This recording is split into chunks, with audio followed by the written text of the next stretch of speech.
Road is neither yours nor mine. It is ours. Thinking that the police department and the road traffic authority are going to control everything is a big mistake. The responsibility starts with us, with me, with you. Hi everyone, this is Devi Prasad. I'm a motivational speaker and family counselor. Being a visually impaired person, I'm doing my daily activities. I am going by bus and by sharing autos. When I'm getting down from my bus in the bus bay, in that gap, so many vehicles, two-wheelers and autos are coming. Maybe they'll hit me. You are important to your family, and even I'm also important to my family. So please take care while driving. Thank you. Now we have two scenarios. One behind the wheel. This is actually a camera stand. Let's imagine it's a wheel. I'm driving a car, a scooter, truck, lorry. So first ask yourself, am I fit to drive this vehicle? I may be a little reeling because of my age, my sugar. Maybe my sugar is very high, I have high tension, some kind of a tension, financial, emotional, domestic, whatever, workplace. You are not in proper mind, you know it. Don't drive, wait.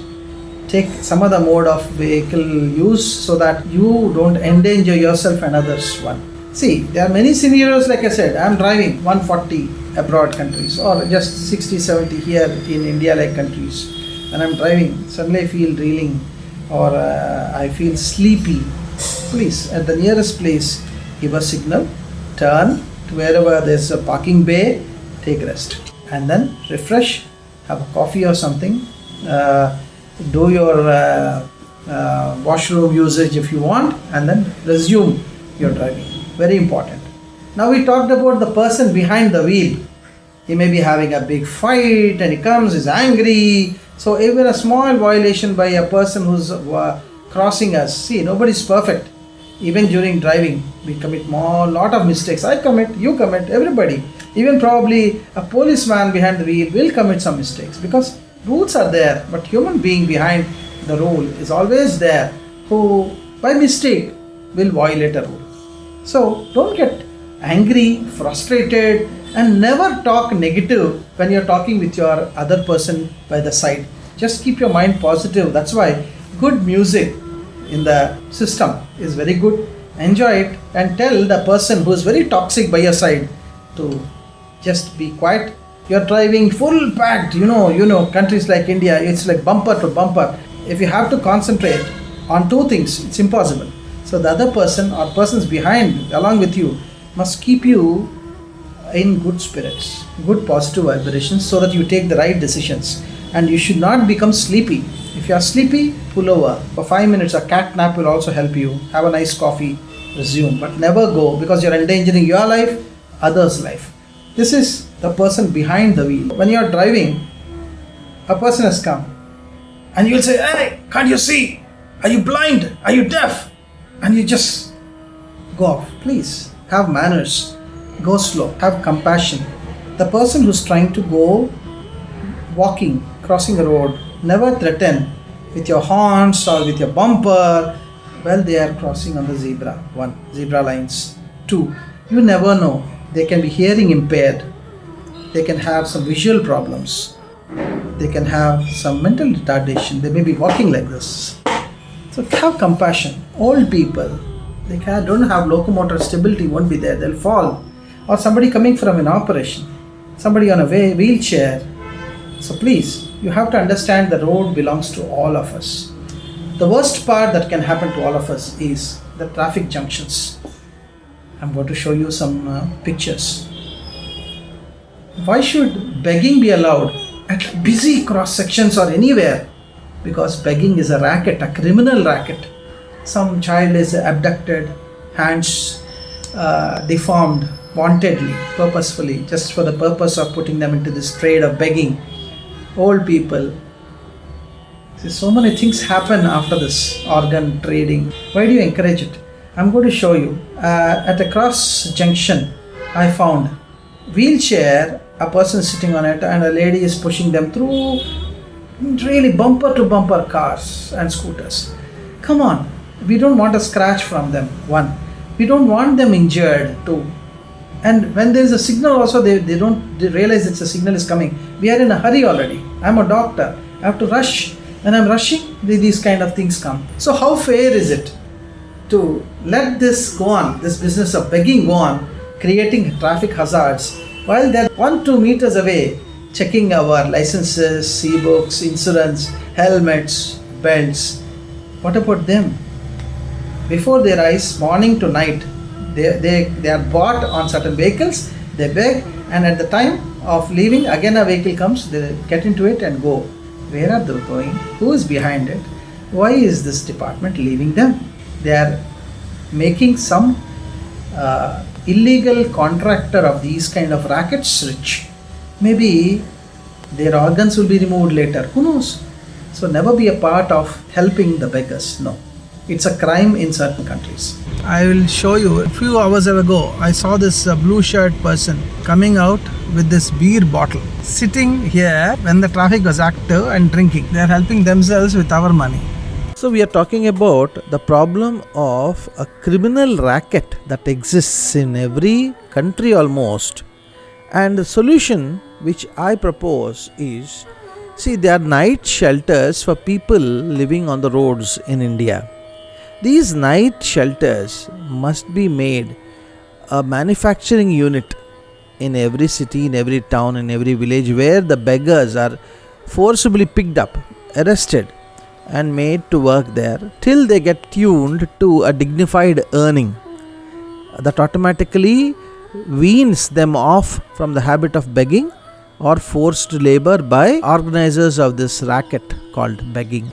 A YouTuber from Mumbai has uploaded his experience while driving back home at night, and he has pointed out, and all the visuals show the potholes, the badly maintained roads, the lane crossings, overtakings, somebody dashing into him head on. So these are the points where this is just a red flag to show that we are every day exposed to dangers on the road. The road is ours, neither yours nor mine. Man, this encounter is giving me so much anxiety. Oh my god. And neither of them was ready to give up. Hell, dude.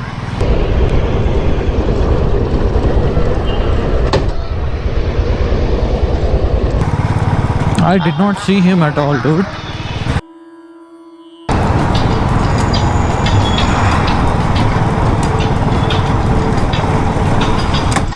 In 1990s, our vehicles used to be stopped by police to check our headlamp, and if the headlight was without a 1/4 covering with black, they used to paint it or put a sticker and collect a fine. When it could give good results, why not now? Why are we removing very good rules and regulations, and we are succumbing to accidents because of the oncoming glare? Bright lights, especially nowadays, the manufacturers are giving LED lights, which means you are literally blinding these oncoming vehicles. And high beams, you don't have to mention anything more about it. You are totally blind then. So small modifications in what we deal with each other, respect the oncoming traffic. Just 1/4 black, and is it too much to ask?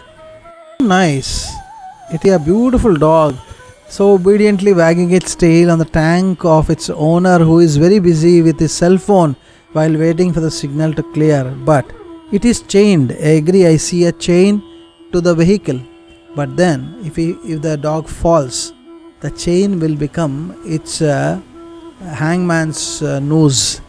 And it's not safe for anybody, either for the rider or for the people behind him. I live by the side of a road where my neighboring apartment, a young boy lives. He has to go for his college. The auto comes, he is always late. Finally it honks, and then the Great Highness will come down to get onto the auto. The decibel levels are so loud that in my balcony when I am working, it is disturbing. Now just imagine many autos around an educational center or anywhere in the traffic, if they all honk at one time, imagine the decibel levels which will cause hearing impairment.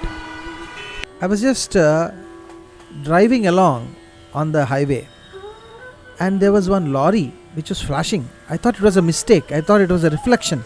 Then I realized Whenever he was braking, the driver, there was a LED light of 7 to 8 lamps which were blinding the person driving behind him. He had no number plate behind, and in the front, see how dubious it is. AP31 TP 3599 or 8599. We are not able to make it out. This is for the Road Traffic Authority to check why he is using and why he is allowed to use such lamps. భయంకరంగా ఉంది black film ఏం కనపడలేదు ఏంటిది కనపడలేదు match చూస్తున్నారా Rajasthan sorry ఏంటంటే families వెళ్తారు పిల్లలు వెళ్తారు పేషెంట్లు వెళ్తారు సీనియర్ సిటిజన్స్ వెళ్తారు మీ కాన్సన్ట్రేషన్ లేకపోవడం వల్ల మీరు అవుట్ ఆఫ్ ఫోకస్ అవడం వల్ల ఎవరికైనా ఏదైనా జరిగి కింద పడితే ఎవరు తీసుకొస్తారండి ఇంట్లో కూర్చొని చూడాలా అంత ఆగలేకపోతే అసలు ఫ్రంట్ ఏమో టోటల్గా టింట్ టోటల్గా బ్లాక్ లోపల ఫిలిం ఇది కంప్లీట్ ఫిలిం ఇదిగో నాకు కనపడకే మీ వెహికల్ ఆపాను నేను చిన్న వెహికల్ మ్యాచ్ పెట్టుకుని చక్కగా మీరు చూసుకుంటా ఎంజాయ్ చేసుకుంటూ వెళ్తూ ఉన్నారు ఓపెన్ చేయండి డ్రైవింగ్ లైసెన్స్ ఏది మీరు బండి హ్యాండ్ ఓవర్ చేయండి బండి సీజ్ చేస్తున్నాం Road is ours, not yours, not mine. Thank you so much.